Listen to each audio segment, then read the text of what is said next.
Boa noite, amados irmãos. Que a graça e a paz do nosso Senhor e Salvador Jesus Cristo continue inundando os nossos corações. Estamos felizes porque nessa terça-feira gelada, graças a Deus estamos aqui para buscar a face do nosso Deus, para orar, para interceder, para agradecer e também para meditar na sua palavra. Nós estamos, nesse mês, com o tema Intimidade com Deus, conhecendo o coração do Pai. Salmo 25, 14, é o texto base. E aprove, a nós falarmos sobre o relacionamento com Deus e o serviço cristão. Nós continuamos, seguindo uma temática muito boa, graças ao nosso Deus, graças ao nosso bom Deus, tem assim dado um direcionamento, ao nosso irmão presbítero Jonas, e nós estamos seguindo, numa crescente, estudando a palavra de Deus, no que diz respeito ao nosso relacionamento com Deus. E nós hoje selecionamos dois textos. Primeiro, que se encontra lá em Deuteronômio, capítulo 10, Deuteronômio, capítulo 10, versículo 12. Eu vou ler, e os irmãos acompanharão assentados como estão. Diz assim: Agora, pois, ó Israel, que é que o Senhor requer de ti? Não é que temas o Senhor teu Deus e andes em todos os seus caminhos, e o ames, e o sirvas ao Senhor teu Deus de todo o teu coração e de toda a tua alma? Apenas esse versículo. E depois nós leremos lá em Efésios,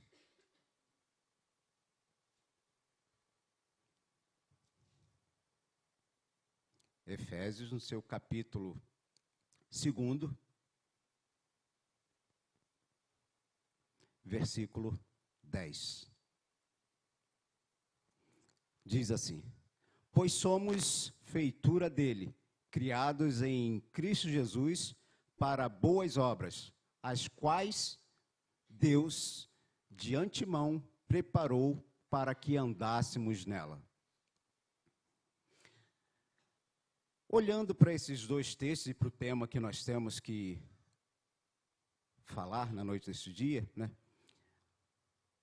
no nosso relacionamento com Deus, no que diz respeito ao serviço cristão. É interessante que, quando a gente fala em serviço cristão, em serviço em si, melhor dizendo, às vezes as pessoas se atêm somente a esse termo, serviço. Serviço remete a alguma coisa que nem sempre é tão bom. Por quê? Porque já pensa logo na nossa, já lembra nós da nossa experiência aí fora, como é trabalhar, como é servir aí fora. Mas quando nós falamos de um relacionamento com Deus, intimidade com Deus e o serviço cristão, a perspectiva é outra. Este conceito transcende ações restritas ao ambiente eclesiástico. A gente está falando de serviço cristão, mas ela transcende, não é só aqui, estendendo-se a todas as esferas da vida do cristão. Quando a gente lê lá, que Cristo falou que nós somos sal e somos luz. Somos sal e somos luz, aqui dentro, sim, mas lá fora, onde 99% do tempo da nossa vida, nós vivemos, vamos dizer assim, lá fora, sal e luz. Então, como eu disse, ela engloba não só a esfera eclesiástica, mas também a esfera da vida do cristão, refletindo um compromisso integral com a fé e a comunidade. Quando a gente fala de serviço, a gente olhando para a Bíblia, a gente tem que entender que, no grego, o termo diaconia é central para a compreensão do serviço cristão, aparecendo aproximadamente 100 vezes em suas formas substantivas, né? Diáconos, aqueles que servem, né? E aí nós estamos falando, né, mais propriamente dito sobre, né, o ministério, né, da diaconia, dos diáconos, né? Também o termo diaconia, que significa serviço, né? E aí, né, serviço é tudo aquilo que nós desenvolvemos dentro do nosso chamado, no contexto religioso, mas também lá fora nós exercemos isso, quando nós somos bons professores, bons cozinheiros, bons militares, boas donas de casa, né? E assim, né, sucessivamente. E também a forma verbal, né, que é o diaconel, servir. Este termo refere-se tanto ao serviço mútuo entre as pessoas, né, entre nós, no nosso convívio, quanto ao ministério de Jesus no mundo. Quando a gente fala do serviço cristão, né, de certa forma é preocupante, porque se você tiver, e se eu tiver, uma visão equivocada do que é o serviço cristão, eu vou querer distância do pastor, eu vou querer distância do conselho, eu vou querer distância de tudo aquilo que precisar, de que eu esteja presente, de que eu esteja, né, me envolvendo equivocadamente. Eu tenho uma visão equivocada, então eu vou me afastando disso. O serviço não é uma tarefa opcional. Quando nós lemos o texto aqui, nós vimos que foi um chamado de Deus, tanto em Deuteronômio quanto a confirmação de Paulo lá nos Efésios, dizendo que nós fomos chamados para isso. Nós fomos convocados para isso. O cristão que não está inserido nesse contexto tem alguma coisa errada.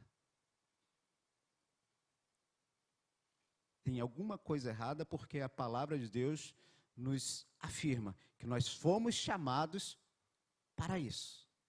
Não fomos chamados para esquentar o banco. Não fomos chamados para assistir. Nós não fomos chamados para aplaudir. Não.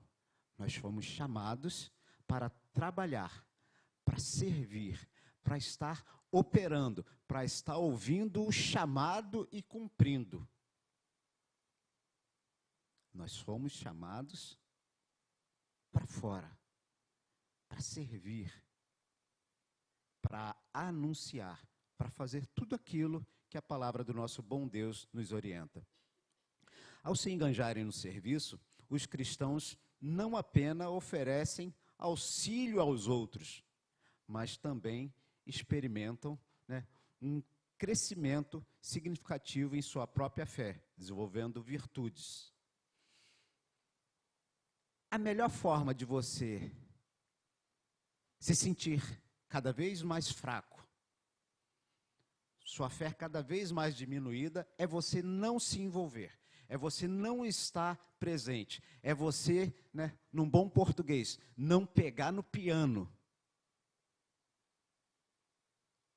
E aí nós vamos, né, tecer, né, alguns comentários a respeito de uns textos, e a gente vai entender que é uma realidade. Virtudes como humildade, empatia e amor, principalmente esses. Dessa forma, o serviço atua como um catalisador, transformando a teoria da fé em ação prática e vivenciada. Eu não simplesmente ouço, mas eu vivo. Quando Deus falar assim, vai lá, eunuco está passando, tu vai. Mensagem de domingo. E tantas outras nesse sentido. O serviço cristão, portanto, é uma expressão tangível. é algo que você faz, é algo que você vive, é algo que você transpira na esfera cristã.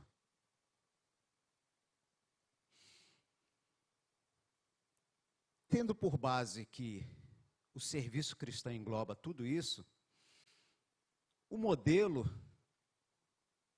ainda que nós queiramos, não é o pastor André, não é o Jonas, não sou eu. Ainda que Paulo, fale assim, olha, me imite. Olha para mim e me imite. Mas Paulo está apontando para um modelo excelente, um modelo de excelência, que é Cristo. Isaías 53:11 fala o seguinte: ele verá o fruto do penoso trabalho de sua alma e ficará satisfeito, o meu servo, o justo. Deus se referindo a Cristo como um modelo. O meu servo, com seu conhecimento, justificará a muitos, porque as iniquidades dele levará sobre si. Mas o que eu quero deixar claro aqui é Deus se referindo a Cristo como alguém que veio servir. Mateus 20:28 vai jogando luz sobre isso. Tal como o Filho do Homem, que não veio para ser servido, mas para servir e dar a sua vida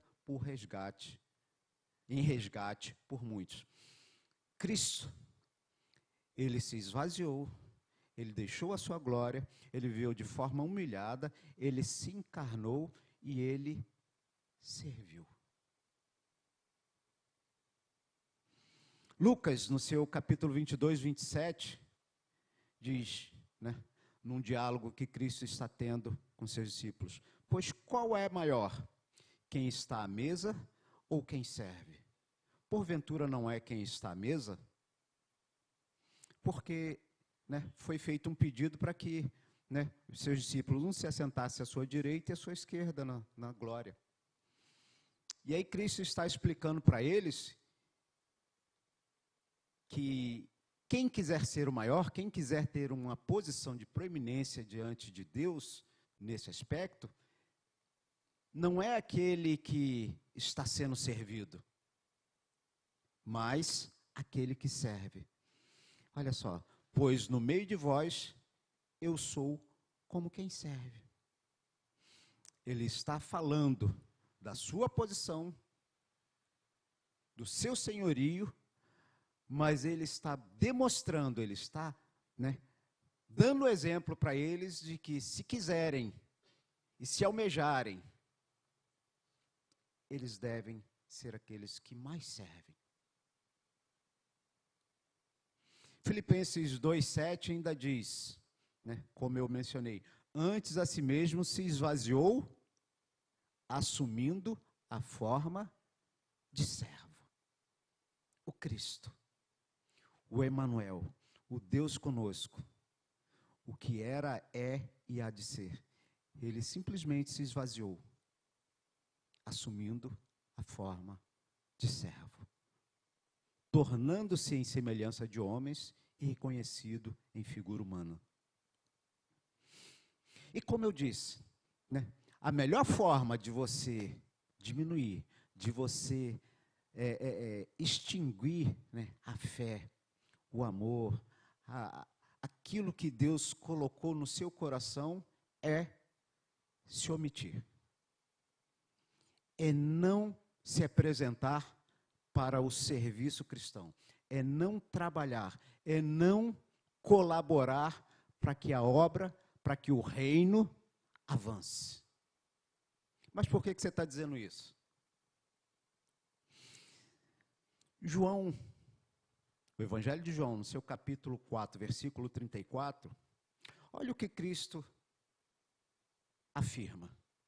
Disse-lhes Jesus: a minha comida consiste em fazer a vontade daquele que me enviou e realizar a sua obra. Cristo está querendo dizer para aqueles discípulos que, se ele não fizesse, se ele não operasse aquilo para o qual ele foi chamado, se ele não atendesse o chamado do Pai, aquilo seria como a morte, seria como, né, não cumprir, né, aquilo para o qual ele foi designado na eternidade. Se eu e você, né, não entendermos que um trabalho, um serviço cristão prestado desta forma, né, nos mantém vivos, nos mantém fortalecidos, e é por isso que dia após dia, domingos, de manhã e à noite, terças e quintas, esse púlpito, na pessoa do nosso pastor André, insistentemente está te chamando e está me chamando. Venha, participe, não fique disperso, venha orar, venha ouvir a palavra, venha estudar a palavra na escola bíblica dominical, se envolva, porque isso é o que nos fortalece, isso é o que nos alimenta, isso é o que nos dá, né, num bom português, sustância, né, tio Silas? Isso que nos dá sustância, é isso que nos mantém vivo. Não é o trabalho pelo trabalho, é entendendo que, assim como nós lemos em Deuteronômio e Efésios, nós fomos chamados, nós fomos convocados. Isso é um imperativo na minha vida e na sua vida. Não tem como, né, nós termos intimidade com Deus, não tem como nós nos relacionarmos com Deus e simplesmente não nos envolvermos com a obra. Bom, João, no seu capítulo 13, versículo 15, ainda nos diz: porque eu vos dei o exemplo, para que, como eu vos fiz, façais vós também. Cristo está falando aqui no contexto do lava-pés, mas ele se põe na condição de servo, ele se põe na condição daquele que está, né, pronto, preparado para servir em todo o tempo. Quando nós olhamos ainda, né, para o significado de servir no latim, né, servir, que vem do latim servire, originalmente significa ser escravo de, estar ao serviço de, ou estar sujeito a. Diante dos textos que nós lemos, essa é a nossa condição. Escravos de Cristo, a serviço de Cristo, sujeito a Cristo. Essa é a condição de todo cristão quando é alcançado pela graça e pela misericórdia de Deus. E às vezes, né, nós não entendemos que nós fomos chamados para servir pelo próprio Deus. Não foi pelo pastor, não foi pelo conselho, não foi por ninguém, foi por Deus. Se você foi alcançado, se eu fui alcançado pela graça e pela misericórdia, eis o nosso chamado. Chamados por Deus para servir. Não nos restando opção. Escravo não tem a opção de agora não, talvez, quem sabe, depois. Não. Então nós fomos requeridos por Deus, nós fomos chamados por Deus para esse serviço. O serviço cristão e o serviço que transcende a esfera eclesiástica. Isso tendo em mente que nós fomos chamados também para servir não só, né, ao Jonas, ao pastor, a mim, ao Felipe, ao Davi, à tia Estela. Não, é muito mais do que isso. Porque quando eu olho para o Jonas, quando eu olho para o pastor, quando eu olho para o Davi, quando eu olho para a tia Estela, quando eu olho para o Felipe, eu tenho que enxergar alguém que Cristo alcançou, com graça e com misericórdia, né? Colossenses,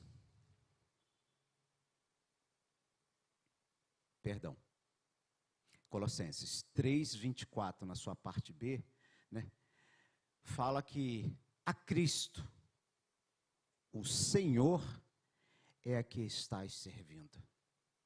Quando nós estamos envolvidos no serviço cristão, nós não estamos servindo, né, a A ou a B, mas a Cristo. Comissionados por Deus, servimos a Cristo, e isso também transcende. Ele se estende ao Jonas, se estende ao pastor, se estende àquele que está lá fora. Ainda em Mateus, capítulo 20, versículo 26 e 27, Cristo, né, vai falar, não é assim entre vós, pelo contrário, quem quiser tornar-se grande ainda, né, naquele discurso anterior que nós mencionamos, será esse o que vos sirva. E quem quiser ser o primeiro entre vós, será vosso servo. Cristo está tratando dessa questão. Serve a mim, sim, conforme nós lemos, mas serve também aquele que está próximo.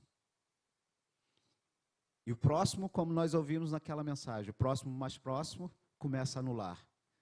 O próximo é aquele que está ao meu alcance, mas o próximo é aquele que está lá fora com quem eu convivo. Fomos chamados para servir. E aí você serve da melhor forma possível. Vendendo o vidro ao preço justo, dando a melhor aula, fazendo a melhor comida, sendo a melhor dona de casa, sendo o melhor padeiro, sendo o melhor cabeleireiro, sendo o melhor naquilo para o qual nós fomos chamados lá fora. Serviço cristão vai muito além. Abrange muito mais do que aquilo que nós estamos, né, habituados, às vezes, a pensar. E quando a gente entende que nós fomos comissionados por Deus, estamos servindo a Cristo e ao próximo, nós vamos procurar fazer isso sempre da melhor forma possível, né? Como nós lemos, é de coração, é de todo o coração, é de toda a sua força, é de toda a sua alma, é com empenho, né? É com dedicação. Quando a nossa nutricionista olha para a gente, ela vai, né, examinar os exames, né? Vai olhar os nossos exames e vai prescrever o melhor que ela tiver ali para cuidar da gente. Quando o Jonas estiver falando lá, na classe dele, ele vai se esmerar e vai procurar transmitir todo o conhecimento com carinho, com amor. É sempre assim. Então, quando nós servimos, nós devemos servir de coração. Não é de cara amarrada, não é de má vontade, não é de qualquer forma, não é pela metade, mas é integralmente. Né? Hebreus, no seu capítulo 12, versículo 28, fala ainda que nós, né, devemos servir, né, de modo agradável. Fala assim, por isso, recebendo nós um reino inabalável, retenhamos a graça pela qual sirvamos a Deus de modo agradável, com reverência e com santo temor. Não é de qualquer forma. Quando nós nos comprometemos com a obra, com o serviço, é sempre dessa forma, que agrade a Deus. É sempre de forma reverente. Isso não quer dizer que não seja de forma descontraída, de forma alegre, não é isso. Mas de forma que agrade a Deus, com reverência e santo temor. Por vezes nós estamos aqui estudando a palavra, que não deixa de ser algo sério, que não deixa de ser algo importante, que é algo que exige a nossa reverência e o nosso temor, mas nós procuramos tratar da melhor forma possível, da forma que nós possamos entender, compreender, discutir, debater de forma agradável. Então, quando nós estamos realizando o serviço cristão, é sempre dessa forma, de forma agradável, com reverência e com temor, sabendo a quem nós estamos servindo. Efésios 6, 7, né? Como nós dissemos, servindo de boa vontade, como ao Senhor e não como a homens. Nós temos isso em mente. Nós procuramos servir dessa forma. E é dessa forma que nós vamos avançar. Ainda, entendendo que o chamado ao serviço é maior do que eu e é maior do que você. Vou mencionar novamente. A mensagem de domingo falou disso. Filipe só recebeu o chamado, executou o chamado, não entendendo a dimensão daquilo para o qual ele foi chamado, mas prontamente, humildemente, ele se pôs ao caminho e executou aquilo para o que foi chamado. Servindo ao Senhor com toda a humildade, lágrimas e provações pelas ciladas dos judeus que me sobrevieram. Paulo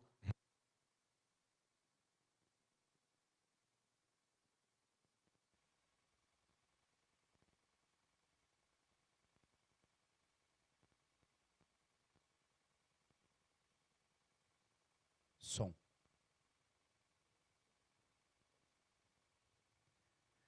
Paulo relatando assim, né, tudo aquilo que acontecia com ele enquanto ele estava, né, cumprindo, né, as suas viagens missionárias. Em tudo, quando ele chama os presbíteros de Éfeso, ele explica isso: servir ao Senhor com toda humildade, lágrimas e provações. Quando nós formos chamados para o serviço, nós fomos chamados para o serviço e devemos entender que nem sempre será com sorriso, nem sempre será da melhor forma possível. Às vezes será com lágrimas, será com provações, mas nós serviremos pela graça e pela misericórdia de Deus. É Ele quem nos sustenta. Então, nós fomos chamados para algo maior do que nós, e nós vamos desempenhar desta forma, com humildade, entendendo que essas coisas acontecerão. Quando nós servimos, quando nós fazemos a vontade de Deus, muitas provações surgem. Até mesmo, às vezes, daquele que está despercebido, que está distraído do nosso lado. Ele poderá, em algum momento, ser alguém que nos põe à prova, que nos traga lágrimas e tristeza. Mas, chamados, nós desempenharemos tudo aquilo que Deus tem para nós. Desta forma, irmãos, nosso relacionamento com Deus e o serviço cristão, intimamente ligados, ambos acontecerão simultaneamente. Se eu tenho um relacionamento com Deus, se eu tenho intimidade com Deus, se eu oro, se eu leio a sua palavra, se eu sou assíduo naquilo que diz respeito ao que a minha igreja se propõe a fazer, aos dias em que ela abre essa porta para que nós estejamos aqui cultuando a Deus, eu vou naturalmente me envolver no serviço cristão. É bem verdade que por conta de falta de entendimento e boa disposição de alguns, muitos, por vezes, se veem assoberbados, né, tendo que desempenhar diversas funções. Quando eu me omito, quando eu fico sentado no banco, eu vou me esvaindo, mas eu também posso acarretar mais essa dificuldade para o meu irmão. O Jonas, coitado, já está sem cabelo ali. Ó. O pastor já está com cabelo branco. Novinho, 30 anos, né, pastor? Então, irmãos, nós fomos chamados para o trabalho, para o serviço. É muito bom quando nós sentamos, prestamos o nosso culto e podemos, né, ver realmente o ministério de louvor, né, nos conduzindo no louvor. Quando nós vemos, né, as professoras levando as crianças para as salas para estudar, é muito bom, é maravilhoso. Mas pode ser melhor ainda se eu me envolver, se eu contribuir, Se eu chegar para o pastor, se eu chegar para o conselho, se eu chegar para o meu líder, olha só, estou aqui. Posso te ajudar? Aqui, na obra, certamente, sempre terá espaço para aquele que, chamado por Deus, se dispõe ao seu serviço. A primeira igreja é uma igreja que se distingue em relação a algumas poucas que eu conheço por conta disso. A boa disposição, o trabalho de excelência, o comprometimento, o compromisso com a obra. Não é a obra pela obra, não é o cargo pelo cargo, não é a função pela função, mas é entendendo que nós servimos de coração a Cristo. Que Deus nos abençoe e nos dê compreensão para que a cada dia nós possamos estar bem dispostos a servi-lo. Que Deus nos abençoe.